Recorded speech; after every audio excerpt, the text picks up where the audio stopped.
Here is first pages of Charlotte Bronte's Jane Eyre. Chapter 1. There was no possibility of taking a walk that day.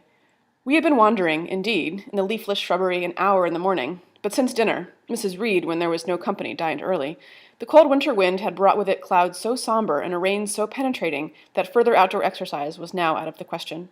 I was glad of it. I never liked long walks, especially on chilly afternoons. Dreadful to me was the coming home in the raw twilight with nipped fingers and toes, and a heart saddened by the chidings of Bessie the nurse, and humbled by the consciousness of my physical inferiority to Eliza, John, and Georgiana Reed.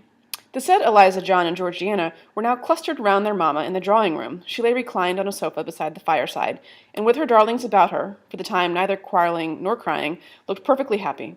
Me she had dispensed from joining the group, saying she regretted to be under the necessity of keeping me at a distance, but that until she heard from Bessie and could discover by her own observation that I was endeavoring in good earnest to acquire a more sociable and childlike disposition, a more attractive and sprightly manner, something lighter, franker, more natural, as it were, she really must exclude me from privileges intended only for contented, happy little children. "What does Bessie say I've done?" I asked. "Jane, I don't like cavillers or questioners. Besides, there is something truly forbidding in a child taking up her elders in that manner. Be seated somewhere, and until you can speak pleasantly, remain silent." A small breakfast room adjoined the drawing-room.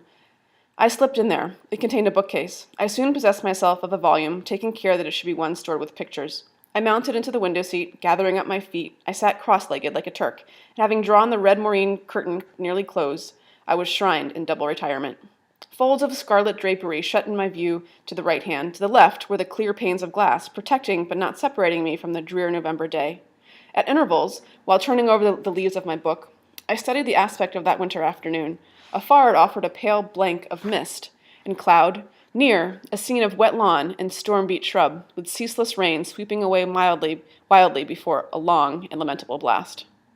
First pages of Jane Eyre by Charlotte Bronte, available here at Another Read Through.